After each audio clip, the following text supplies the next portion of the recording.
最近十几年，中国建了好多座了不起的跨海大桥，比如港珠澳大桥、杭州湾大桥、东海大桥等等。在感叹他们的壮观之余，也不禁让我很好奇，这立在海里面的桥墩到底是怎么建出来的呢？地面上的桥墩，相信很多人都围观过他们的建造过程。当年南京大搞地铁建设的时候呢，我就秉着吃灰不忘好奇心的精神，仔仔细细的看过高架桥墩的施工过程。基本上就是先挖一个坑，浇筑出一个笨重的混凝土地基，然后用钢筋在上面编出桥墩的骨架，接着再把模具一片片的拼到骨架外面，最后再把混凝土往里面一倒，凝固之后大功告成。但在水里面能这样操作吗？我是火箭叔，今天我们就来了解一下如何在水里面修桥墩。基本上有下面4种方法：围堰、沉箱、打桩和钻孔。我们一个个的来说。先说围堰，既然在水里施工堪比太空，那何不把它变成一片净空呢？当年摩西徒手就能在大海中央劈出一片陆地，我们有了现代设备的加持，还不是分分钟的事吗？于是将我们需要施工的区域线围起来，然后把其中的水给抽出去，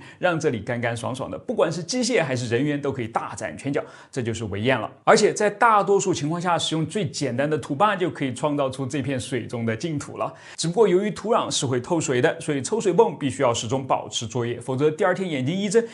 我的挖掘机去哪儿了？当然，土坝还有一个缺点，就是不太结实，毕竟你没有办法在水面上将它们压紧夯实，这就限制了它的使用范围。在另外一些情况下，工程师会使用钢板桩来围堰，这些彼此相扣的钢板会被一个个的垂进水底的泥层里面，等围成封闭的一圈之后呢，再将其中的水抽干净，形成一个我们熟悉的干燥的工作面。第二种办法是使用沉箱。我们现在通常用的都是上下开口的开放式沉箱，过去还有一种叫做气压式沉箱的，一会儿我会说到。开放式沉箱看起来就像是一个中间分了很多格子、上下开口的巨大立方体，在地面上建好后，使用一个跟古埃及人运石头盖金字塔如出一辙的方式，把它们转移到专用的驳船上。驳船开到合适的位置，卸下沉箱，让它下沉。沉箱一边下沉我们一边在里面用清淤装置把底下的泥沙给挖出来，使沉箱的底部一路下探到坚固的岩层，然后就可以灌上混凝土，将它变成结实的桥墩底座了。现在这个过程当然都是由机械来完成的，不需要我们亲自跑到里面去挖土，所以你可以看到沉箱里面其实始终都是灌满水的。你可不用担心混凝土在水里面没法固化，实际上混凝土的固化本身就是需要水的，这个过程靠的不是干燥，也不是蒸发，而是一个称之为水合作用的化学过程。那气压式沉箱又是什么呢？跟现在不一样，以前的人们是必须要到沉箱下面拿着铲子去挖土的，所以就要把里面的水给排掉。怎么排呢？用气压来排。气压式沉箱底部开口，上方密封，就像是你把一个空杯子倒扣在水里面一样，里面的空气会把水给排开，形成一个可以供人呼吸的空间。但这也带来了一个巨大的问题就是由于水压很大，所以沉箱里面的气压也很大，甚至大大超过了正常的气压，这就让里面工作的工人从沉箱出来之后呢，经常莫名其妙的浑身疼痛和头晕，有些甚至因此而丧生。著名的布鲁克林大桥就是这样建造出来的。现在我们知道了这叫做减压病，跟很多潜水员患上的病是一样的，所以这种超不人道的方式肯定已经不复存在了。好了，下一个方法，打桩，你应该一点都不陌生，谁家附近没有过几个建筑工地呢？其实在水里面打桩跟在地面上区别不大，至少在我们外行人眼里面看起来是这样的，无外乎就是把打桩机装到船上，然后浮到水面上罢了。但有一点区别，打在水里面的桩基本上都是斜桩，它并不是垂直于水平面的，因为这样能够增加它对水流冲击力的承受度，使整体的强度得到提升。你可能还会想到一个问题要是我们的桥正好盖在水底全是岩石的地方，该怎么办呢？这桩也能打得进去吗？打不进去，所以就得要用钻孔了。先将一根直径巨大的套筒插到水底，然后开动钻机往岩石深处钻上足够的距离，再把加固用的钢筋插到里面，最后灌上混凝土，就可以建造出强度极高的桥梁根基了。好了，以上就是4种基本的在水里面造桥墩的方法了。虽然你可能一辈子也用不上这些知识，但至少在下次乘车经过一座大桥时，可以把感叹抒发得更为深刻一些。我是火箭叔，关注我，让你爱上科学。汹涌的海面下暗藏礁石，这里是航海人的梦魇之地，立起一座灯塔成了当务之急。可是这里离最近的陆地也有14公里，在300年前的18世纪初期，怎么可能办到？我是百科全书火箭叔，今天呢，我要给大家讲一个故事，一个关于人类与远非自己所能控制的力量抗争，最终依靠奇迹般的坚韧和毅力取得了胜利的故事。认真听完啊，你就能明白为什么人人都喜欢灯塔，你也是其中之一的根本原因了。而且说不定啊，还能获得一个由我原创设计的灯塔模型哦。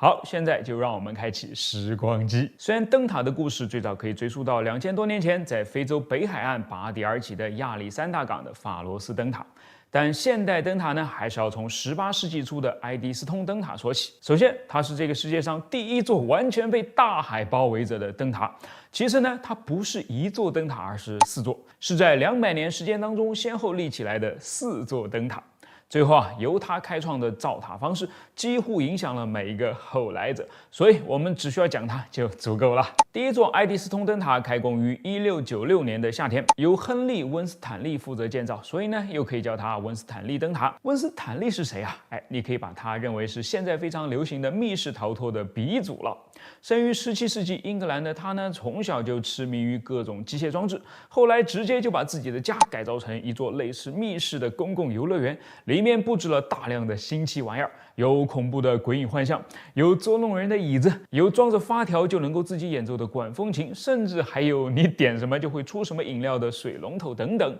于是游客蜂拥而至，把大笔大笔的钞票送到了温斯坦利的手上。同时呢，他还很精于雕刻，被国王查理2世相中，装修过自己的一座行宫，所以在皇室那边也很吃得开。于是富于进取的他呢，就继续将自己所有的利润投入到一支包含5艘商船的船队当中，准备在国际贸易上也要大干一番。但是5艘船中有2艘都先后触碰了这块爱迪斯通礁而沉没。这就让温斯坦利坐不住了，连大英帝国最有权势的人也没有这么为难过我，你区区一块石头凭什么敢这么欺负我呢？好吧，那就等着我给你盖个封印吧。于是啊，他站了出来，立志要在这块危险的礁石上建起一座灯塔。众人于是拍手叫好啊，因为他们也吃尽了苦头，早就想建个灯塔了。不过呢，再来看看这张图片啊，这是最终改造定型的温斯坦利灯塔的样子。你看下面，礁石的大小不过只比灯塔大了一小圈，而且呢还是个斜着的。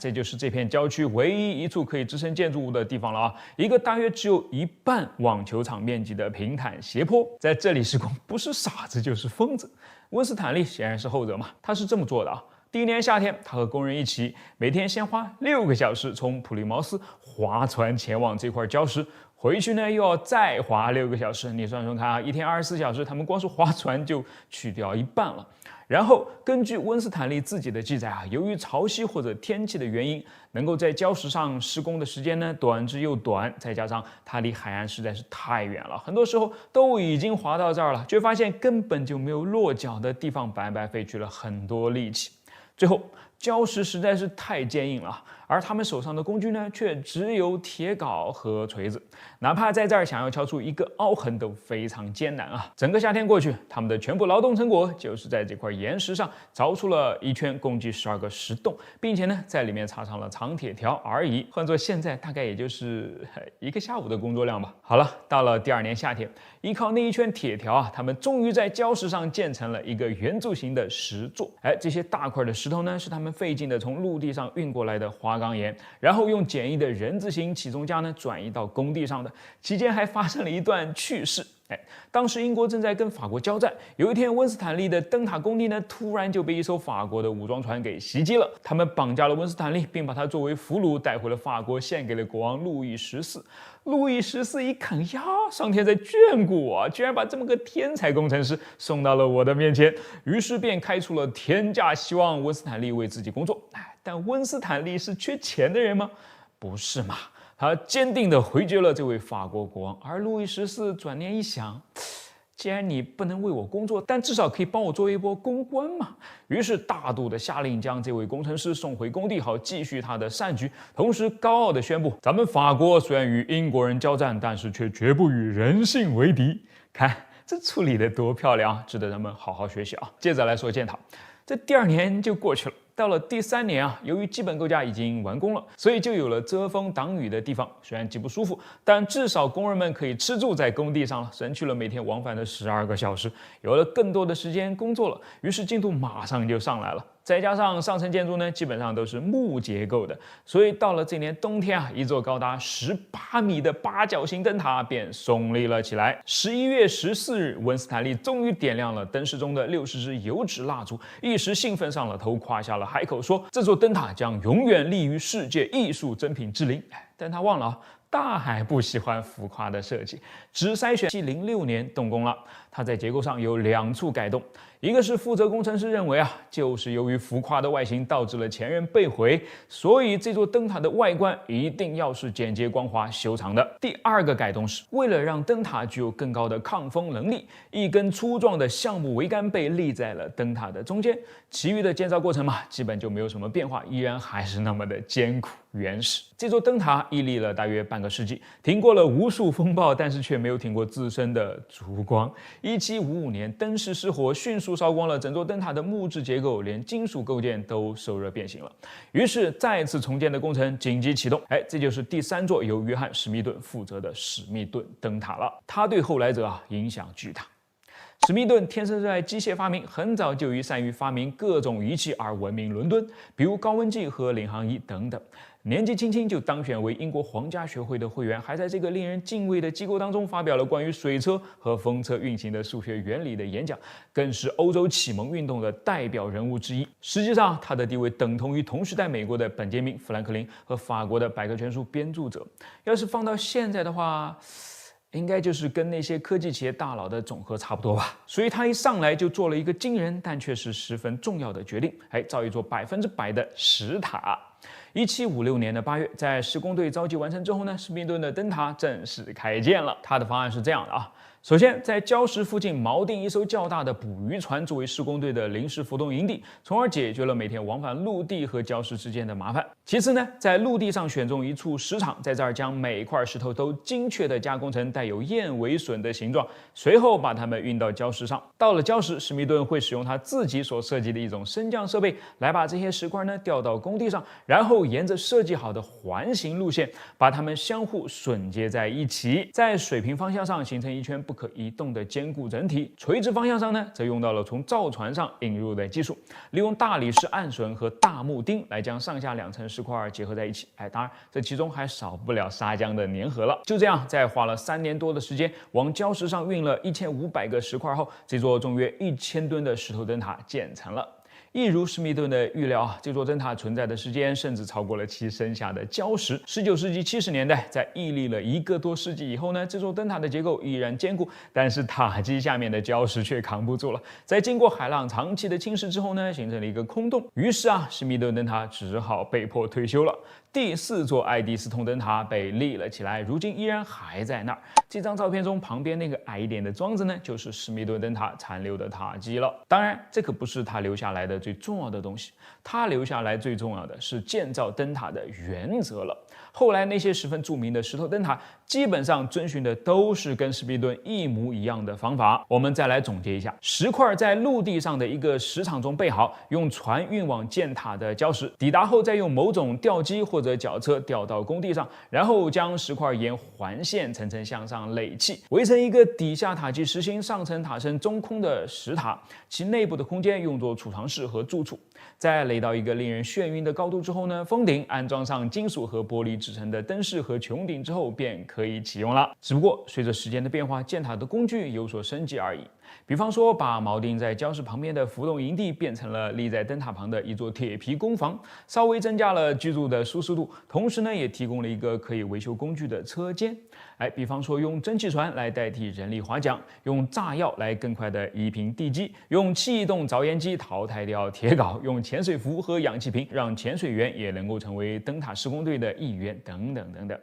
直到19世纪末，沉香的引入才又带来了另一场灯塔建造的革命。当然，那个就是更为现代的建造方式了。本质上呢，我们现在见到海底的桥墩和隧道也用的是相似的方法。感兴趣的朋友可以继续看看我以前做的这一期视频在这儿我就不再赘述了。好了，讲到这儿，我们就真的知道了啊，建设灯塔全靠毅力，是跟自然硬碰硬的死扛下来的，一点捷径都没有啊。温斯坦利灯塔建了4年，史密顿灯塔建了3年，他们还算是快的。1867年，法国人决定在阿尔芒礁上建设灯塔时，大西洋的10成威力让他们足足花了7年时间，才在这儿固定下了一个圆柱形的石基。之后又过了7年，灯塔才算竣工，前后耗费了不可思议的14年啊！所以啊，灯塔并非印证了人类可以凌驾于自然之上，相反，他们唤起的是人类在面对惊涛骇浪和狂风暴雨时的弱小与孤独。